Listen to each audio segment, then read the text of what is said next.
أعوذ بالله من الشيطان الرجيم بسم الله الرحمن الرحيم قل أغير الله أبغي ربا وهو رب كل شيء ولا تكسب كل نفس إلا عليها ولا تزر وازرة وزر أخرى ثم إلى ربكم مرجعكم فينبئكم بما كنتم فيه تختلفون وهو الذي جعلكم خلائف الأرض ورفع بعضكم فوق بعض درجات ليبلوكم فيما آتاكم إن ربك سريع العقاب وإنه لغفور رحيم صدق الله العظيم. مخی آیتون مبارکوں کی اللہ جل شانہ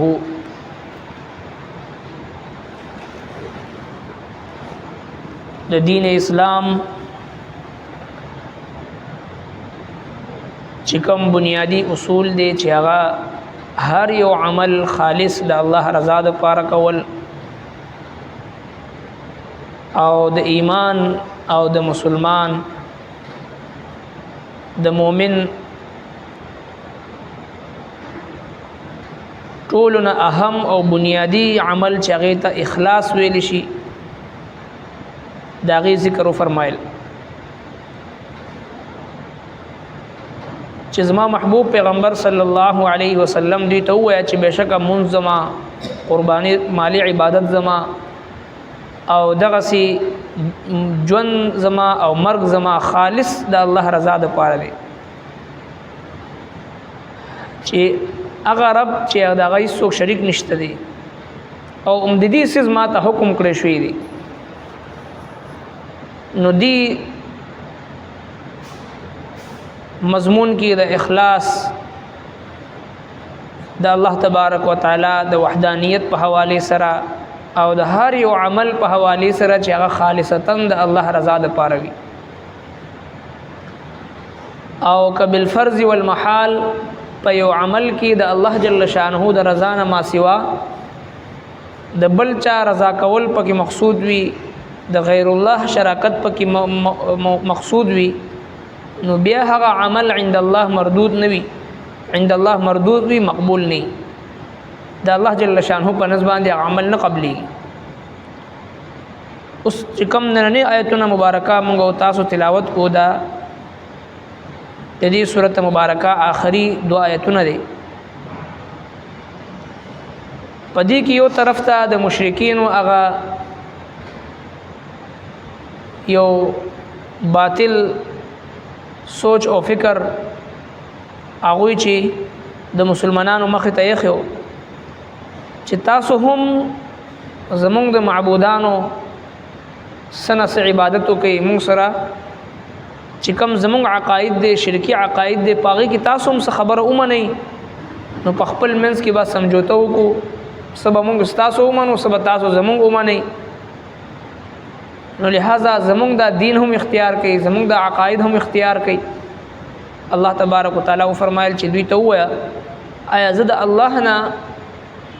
سوا بل څوک رب ولټوم چې هغه د ټولو د هر څه رب دی دغه پیدا کون کې دی دغه پالون کې دی او هر یو نفس چې کوم عمل کوي نو دغه وبال پغه باندې وي او هیڅ یو کس د بل بوج د بل پیټي دانش چتولي بیا بس تاسو رب طرف ته تاسو ورګرځدل وی هغه به تاسو ته وخی چې کوم خبرو کې تاسو اختلاف کوئ او په دې دویم آیت مبارکه کې د مشرکین یو بل اعتراض او اشکال او یو باطل سوچ او فکر او چیرې مونږ ته الله تبارک وتعالى د فراخي رزق را کړی دی د فراخي ژوند را کړی دی مالی وسعت را کړی دی نو دا د دې خبرې علامت دی چې الله جل شانه مونږ ناراضي دی او چاته چې تاسو ته مسلمانانو ته رزق تنگ دی، تاسو باندې امتحانونه راځي، تاسو باندې مشکلات راځي، تاسو باندې فقر او فقیر راځي، نو دا د دې خبرې علامت دی چې الله جل شانه تاسو نه ناراضه دی. نعوذ بالله. دا د دوی یو باطل سوچ. رب کائنات جواب کې دا او فرمایل چې الله رب العالمین هغه ذات دی چې تاسو پزمک باندې آباد کړی یو بل پسی، او بیا الله رب العالمین هغه ذات دی چې تاسو ته پتاسو کې یو بل په درجو کې فوقیت ورکړی دی، یو امیر دی بل غریب دی، یو بادشاہ دی بل گدا دی، او یو چې دی غنی دی او بل مسکین دی، یو صحتمند دی بل بیمار دی. نو دا مختلف مراتب او مختلف درجه رب کائنات تاسو درکړه دي د پاره چې تاسو ازمیخ وکي. نو په دنیا کې لوی عہده، لوی منصب، لوی مال او دولت او دغه سی فقر او فاقه، دا ټول په خپل ځای باندې ازمایش دي. نو لہذا الله تبارک وتعالى او فرمایل چې زستاسو ازمیخ کوم په دې طریقه باندې چې کوم ما تاسو درکړې دغه تاسو د پاره ذریعہ د ازمایش دي. یقینا استعرب چې د زر عذاب ورکون کې دي او ډیر زیات یقینا بخون کی ذات هم دی. فرمائی قلت ورته یا غیر الله ایا سوا د الله نا ابغي ربا زولتم بل رب وهو رب كل شيء او هغه رب د هر سیز دی. مشرکین وی چې زمون خبرم تاسو منه. الله رب کائنات فرمایي چې د الله نه سوا زبل رب څنګه ولټوم، وهو رب كل شيء هغه رب د هر سیز دی. ولا تکسبوا او عمل نکوي كل نفس هر یو نفس بد عمل الا عليها مگر ضرر به پاغ باندې. ولا تزر او نشي پرد کولی وازره یو گناهګار وزر اخرى پیټي د بلچا. ثم الى ربكم بیستاسو ربتا مرجعكم ورغزدل استاسو دے فینبئکم نو خبر بدر کړی تاسو ته بما پهغس کنتم چی تاسو فیه پاغی کی تختلفون اختلاف کو. وهو الذی او حال دادا چی اللہ تبارک و تعالی اغزاد دے جعلکم گرزولی تاسو خلائف الارض آباد یو بل پسی پزمک کی. ورفع بعضکم او پردکڑی باز تاسو فوق بعض د پاس د بعضو درجات په درجو کی د علم او د مال. لیبلوکم د د پاره چې ازمیخت وکړي په تاسو باندې فیما آتاکم په هغه څه چې درکړي تاسو ته. ان ربک یقینا استرب سریع العقاب زر عذاب ورکون کی دے نمانون کو تا. وانه یقینا اغدے لغفور الرحیم بخون کی رحم کون کی. نو دو مضامین پدی دو آیتون مبارکو کی ذکر شو. یو طرف تا مشرکین دا جواب ملو شو چې تاسو څنګه دا خبره کوي مسلمانانو ته چې خپل منځ کې به سمجوته وکړو، څه زمون خبره ومنئ څه به ستاسو خبره ومنو. نو دا یو باطل سوچ دی. د ډیرو کم علم خلقم دا سوچ دی چې یاره دی کافرانو سره، دی مشرکینو سره، دی ګستاخانو سره او دی بدعتیانو سره کمپرومایز پکار دی او نرمه لهجه پکار ده او گزاره پکار ده. صدا غوی ومنل شي سستاسو ومنل شي، پس گزارې سره وخت تیرول پکار ده چې شر جوړ نشي، جګړه جوړه نشي. حالانکه د اسلام مزاج دا ده چې وقل الحق من ربکم فمن شاء فلیؤمن ومن شاء فلیکفر. انبیاء کرام چې راغلي دي دنیا ته تشریف راوړي دي هغه حق بیان کړی دی. که فتنه جوړیږي، که جګړه جوړیږي، که انتشار جوړیږي، مشرکینو نبی کریم صلی الله علیه وسلم ته دغه پیغور ورکو چې نعوذ بالله استاد راتلو نه مخکې مکه کې بالکل امن او ټول خلق په یو دین باندې او هیڅ قسمه جنگ جګړې نه وي. چې کله نه تا د توحید دا نعره اوچت کړې ده هر کور کې ځینې مسلمانان شو او ځینې مشرکان پاتې شو. جنگ جګړې د رور د رور دشمن کو، پلار د زوی دشمن کو. او قبيله د وجنګولي، نعوذ بالله، دا ټول انتشار تا جوړ. نن امغه پیغور چې دی نن باطل لګیا دی او د باطل پیروکار لګیا دی، اهل حق ته ورکی چې بھئی تاسو د حق م بیانوي،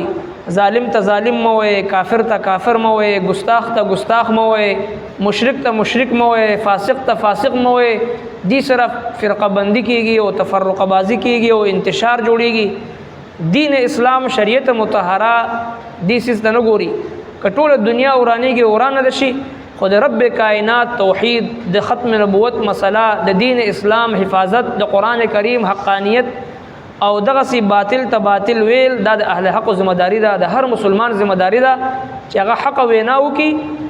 والعصر ان الانسان لفی خسر، په دې صورت کې رب کائنات دا مضمون بیان کړی دی، وتواصوا بالحق وتواصوا بالصبر، دا د هر مسلمان ذمہ داری ده. نو لہذا د دې جواب ورته ملو شو، تاسو د پاره د امن د پاره موږ سمجھوته وکړو چې تاسو د باطل عقاید منو دا کې دي نشي. او په دې دویم آیت مبارکه کې دا مضمون بیان شو چې دوی مشرکین وی چې مونږ ته مالی وسعت دی او فراخی ده او تاسو باندې ازمایښونه راځي، تاسو باندې امتحانات راځي، په تاسو باندې فقر او فقیر راځي او تاسو لوګه تند تیروي، تاسو د تبلیغ د پاره د جهاد د پاره د علم د پاره سفر کوي، مشقتونه برداشت کوي. نو لہذا موږ نه الله راضي دی او د هر څه مالی وسعت را کړی دی، تاسو نه نعوذ بالله الله ناراض دی ځکه په تاسو باندې امتحان ناراضي. رب کائنات فرمایي چې نه، د هر څه زما کار دی، ما تاسو په دې ځمکه باندې آباد کړی او بل پسې زینو ته په زینو باندې ما درجه ورکړی دی. یو سړی له مال زیات ورکړی دی، بل له علم زیات ورکړی دی، بل له فهم زیات ورکړی دی، او چاله یو څه زیات ورکوم، چاله بل څه زیات ورکوم، څه د پاره لیبلوکم فیما آتاکم، چې څه در کوم دا ستاسو ازمیخ دی، ازمایش دی. ولقد فتنا الذين من قبلهم فليعلمن الله الذين صدقوا وليعلمن الكاذبين. د دروغجن او د رښتینه خلکو معلومولو د پاره الله جل شانه د ازمیخ کوي. نو چاله چې الله تبارک وتعالى مال، دولت، علم، عہده، منصب ورکوي، دا هم ازمایش دی. او پچا باندې غربت او تنگدستی او فقر و فقر والی دا هم ازمایش دی. نو لہذا رب کائنات دوانه ذکر کوي چې کم نه منون کې نه فرمانه خلق دی سریع العقاب، هغه ته ډیر زر عذاب ورکون کړي. خو چې کم مخلص مؤمنان دي زړه کې یره ده الله نه یریدون کړي، و انه لغفور رحیم، الله تبارک وتعالى بخون کې رحم کون کړي. ربنا تقبل منا انك انت السميع العليم وتب علينا انك انت التواب الرحيم برحمتك.